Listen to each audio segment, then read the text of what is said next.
जैसा आप बनना चाहते हैं वैसा नहीं बन पा रहे हैं, तो जानिए उसका असली कारण गौतम बुद्ध की कहानी से। नमस्कार दोस्तों, आप सभी का हमारी चैनल ह्यूमैनिटी डिसिप्लिन पर स्वागत है। दोस्तों, क्या आप जैसा बनना चाहते हैं वैसा नहीं बन पा रहे हैं, या जो आप चाहते हैं अगर वो नहीं हो रहा है, तो आज की यह कहानी आपके लिए ही है। दोस्तों, इस कहानी को ध्यान से अंत तक जरूर सुनना। दोस्तों, अगर आप इस कहानी को अंत तक ध्यान से सुनते हैं तो आपको इस कहानी से कुछ ऐसा सीखने को मिलने वाला है जो आपको आपकी लाइफ में बहुत काम आने वाला है। इसलिए इस कहानी को अंत तक अवश्य सुने। लाइफ चेंजिंग गौतम बुद्धा की कहानी। दोस्तों, आज आपके पास जो कुछ भी है वो इसीलिए नहीं है कि आपकी किस्मत में इतना ही लिखा था या फिर आपकी किस्मत ही खराब है, बल्कि वो इसीलिए है क्योंकि आप इतना ही डिजर्व करते हैं। दोस्तों, यह प्रकृति बड़ी ही न्यायप्रिय है। यह उसे उतना ही देती है जितने का वह हकदार होता है। चाहे वो ज्ञान हो या धन, अभी आपके पास उतना ही है जितने की आप हकदार है। लेकिन अगर आपको इससे भी ज्यादा चाहिए तो आपको उसके काबिल बनना होगा। दोस्तों, ऐसा कौन सा गुण है जो आपको काबिल बनाता है? क्या आप उस गुण के बारे में जानना चाहते हैं? अगर आप जानना चाहते हैं तो आप गौतम बुद्ध के जीवन की इस कहानी को अंत तक ध्यान से जरूर से सुने। दोस्तों, इस कहानी को सिर्फ समझिएगा मत, बल्कि इस कहानी को अपने भीतर उतर जाने दीजिए। तो बिना समय को गंवाए चलिए कहानी की शुरुआत करते हैं। गौतम बुद्ध के जीवन की शिक्षाप्रद कहानी जो आपका जीवन बदल देंगी। दोस्तों, एक बार गौतम बुद्ध को एक सभा में भाषण करना था, और जब सभा का समय हुआ तब बुद्ध वहां आए और बिना कुछ बोले ही वहां से चले गए। तकरीबन 100 से भी ज्यादा लोग बुद्ध का उस सभा में इंतजार कर रहे थे, और बुद्ध के इस तरह के व्यवहार को देखकर सभी लोग बहुत चौंके, लेकिन किसी ने भी बुद्ध से कोई भी प्रश्न नहीं किया। दोस्तों, अगले दिन फिर से सभा का आयोजन हुआ और दूसरे दिन सभा में लोगों की संख्या तकरीबन घट गई। इस बार तकरीबन 80 लोग सभा में बैठे हुए थे। बुद्ध सभा में आए, लेकिन इस बार भी बुद्ध ने वही किया, यानी बुद्ध इस बार भी आए और बिना कुछ बोले ही वहां से चले गए। लोग दोबारा से चौंके, लेकिन किसी ने भी बुद्ध से कोई प्रश्न नहीं किया। अगले दिन सभा का आयोजन फिर से किया, लेकिन इस बार सभा में लोगों की संख्या और घट गई। इस बार सभा में केवल 50 लोग ही आए हुए थे। बुद्ध सभा में फिर से आए और उन्होंने इधर उधर देखा और बिना कुछ बोले ही सभा से चले गए। उसके बाद कुछ लोग क्रोधित भी हुए, क्योंकि लोगों ने अपना काम छोड़ छोड़कर आए हुए थे, लेकिन किसी ने भी बुद्ध से कोई प्रश्न नहीं किया। अगले दिन फिर से सभा का आयोजन हुआ। दोस्तों, आप लोग जो इस कहानी को सुन रहे हैं, आप में से भी कुछ लोग मन ही मन यह कह रहे होंगे कि अरे कितनी बार सभा का आयोजन होगा, और आप लोगों को भी इस कहानी को सुनते वक्त इरिटेशन होना शुरू हुआ होगा। और जिन जिन लोगों को भी अभी इरिटेशन होनी शुरू हो गई है, उन लोगों को तो यह कहानी बड़े ध्यान से पढ़कर समझना चाहिए, क्योंकि यह कहानी आपके लिए ही है। अगले दिन फिर से सभा का आयोजन हुआ, लेकिन इस बार सभा की संख्या और ज्यादा घट गई थी, यानी इस बार सभा में सिर्फ 30 लोग ही थे। फिर उसके बाद बुद्ध सभा में आए, मुस्कुराए और फिर से बुद्ध ने वही किया, यानी बिना कुछ बोले ही वहां से चले गए।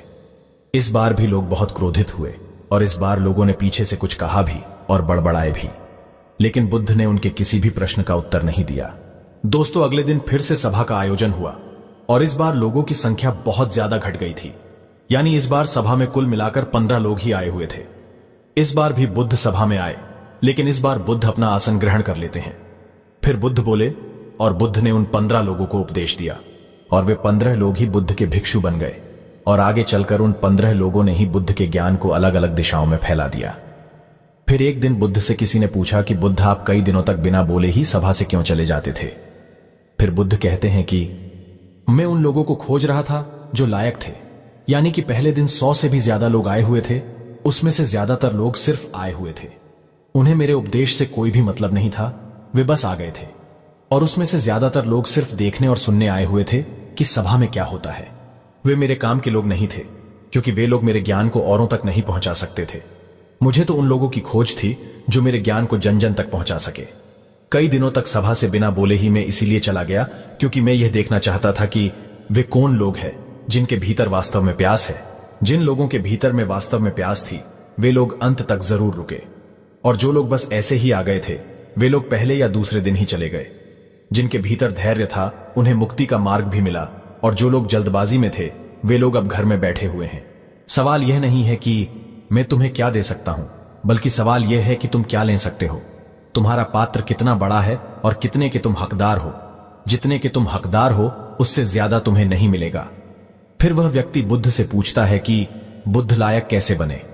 फिर बुद्ध कहते हैं कि धैर्य के द्वारा जिस व्यक्ति के अंदर धैर्य है, वह अपने जीवन में कुछ भी पा सकता है। सभा में जितने भी लोग आए हुए थे और उसमें से अंत तक वही रुके जिनके अंदर धैर्य था।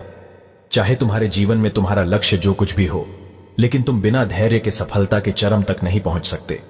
फिर वह व्यक्ति बुद्ध से पूछता है कि कोई व्यक्ति अपने भीतर के धैर्य को कैसे बढ़ाए। बुद्ध कहते हैं कि निरंतर अभ्यास के द्वारा हम अपने भीतर के धैर्य को बढ़ा सकते हैं। जैसे कोई व्यक्ति जब ध्यान करना शुरू कर देता है तो उसका मन उसके सामने कई सारे अड़चने लाता है, लेकिन उसका धैर्य उसे एक दिन उसके लक्ष्य तक जरूर पहुंचा देता है। फिर वह व्यक्ति बुद्ध से कहता है कि मैं समझ गया, बुद्ध में समझ गया, यानी मुझे धैर्य के साथ निरंतर अभ्यास करने की आवश्यकता है। दोस्तों, अब आपको समझ आ गया कि आपके पास वो क्यों नहीं है जो आप पाना चाहते हैं, क्योंकि आप उसके लायक नहीं है। आप लायक तभी बनेंगे जब आप अपने भीतर धैर्य को बढ़ाएंगे। और धैर्य कैसे बढ़ेगा? धैर्य बढ़ेगा निरंतर अभ्यास के द्वारा। और अभ्यास कौन करेगा? अभ्यास करेंगे आप, तो फिर करते क्यों नहीं? दोस्तों, खुद से ईमानदारी के साथ एक प्रश्न जरूर पूछिए कि जो आप भविष्य में बनना चाहते हैं उसके लिए क्या आप धैर्य के साथ कर्म कर रहे हैं? दोस्तों, अगर उसका उत्तर नहीं है तो अपनी असफलता के लिए जिम्मेदार आप खुद होंगे।